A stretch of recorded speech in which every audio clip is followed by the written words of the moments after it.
Hi, welcome to my channel is tasty కుకింగ్లో. ఈరోజు నేను అందరికీ ఇష్టమైన బూరెలు చేద్దామని అనుకుంటున్నాను అనమాట. సో దానికి నేను ఈ పప్పునైతే పొట్టుమని పప్పునైతే నానబెట్టాను అనమాట. దీన్ని ఒక 2-3 అవర్స్ నానబెట్టుకోవాలి, ఒక 4 అవర్స్ వరకు. ఓకేనా? సో నానబెట్టుకొని పెట్టేసుకున్నాము.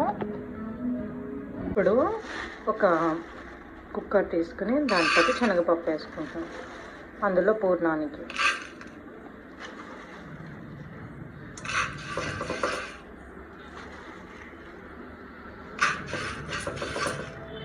నేను పెద్ద ఎక్కువ చేయను, మనకి ఎన్ని అవసరమో అన్నీ చేసుకున్నాం.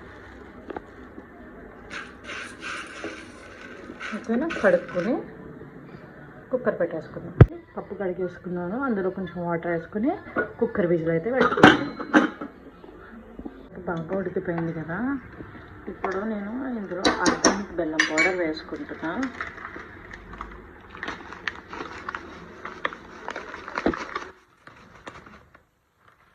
చూసుకుని మళ్ళీ పెడతాం.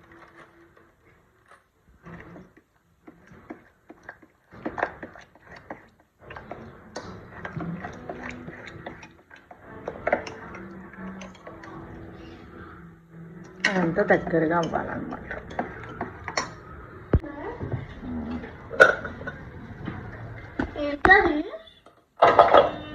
ఇప్పుడు కొబ్బరికాయ కూర వేసుకుంటున్నాను అనమాట.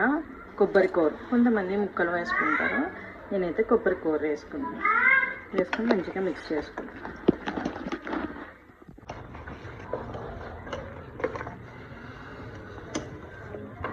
పూర్ణం అన్నమాట, పూర్ణానికి. దీంట్లో కొంచెం ఇలాచీ పౌడర్ వేసుకున్నాను.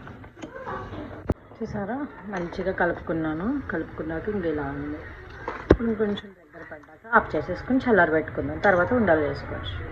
ఇంతలో పప్పు కడుక్కొని మనం గ్రైండర్లో వేసుకోవచ్చు. శుభ్రంగా కడుక్కున్నాక కొంచెం పొట్టున్న ఏం కాదు, పొట్టుంటే హెల్త్కి మంచిది కదా. సో ఇది నేను గ్రైండర్లో వేసుకున్నాను.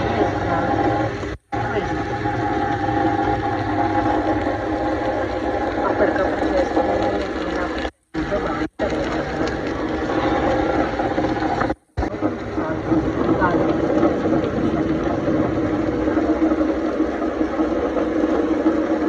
అలాగే కొంచెం వాటర్ కూడా వేసుకొని ఇలాగా తీసుకొని ఇలా ఉండలు కింద చేసుకుంటాం. చల్లారిపోయాక మనకి పూర్ణం ఎంత సైజులో కావాలంటే అంత సైజులో చేసుకోవచ్చు అన్నమాట.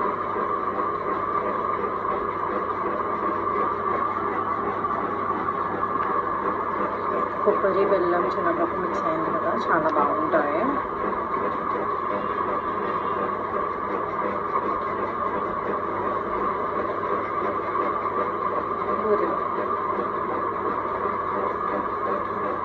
ఎంతమందికి బూరెలు అంటే ఇష్టమో కామెంట్ చేయండి. చూసారా, ఇలా రౌండ్ బాల్స్ కింద చేసేసుకున్నాం. ఇందులో కొంచెం ఏం చేయాలంటే బియ్యం రవ్వ యాడ్ చేసుకోవాలన్నమాట. క్రిస్పీగా వస్తాయి కదా. కొంచెం బియ్యం రవ్వ అంటున్నా, బియ్యం పిండి.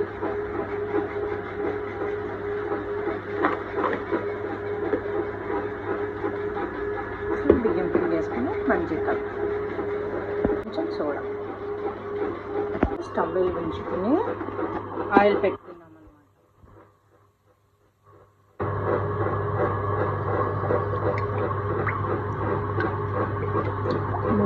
బూరెలు తేలాలి కదా, సో కొంచెం ఆయిల్ ఎక్కువ పడుతుంది.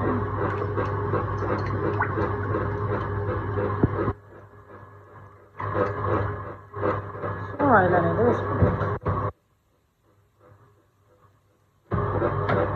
ఆయిల్ మరగాలి కదా, కాసేపు వెయిట్ చేయాలి. ఒకసారి చెక్ చేసుకున్నాం ఆయిల్ ఉంటాయి.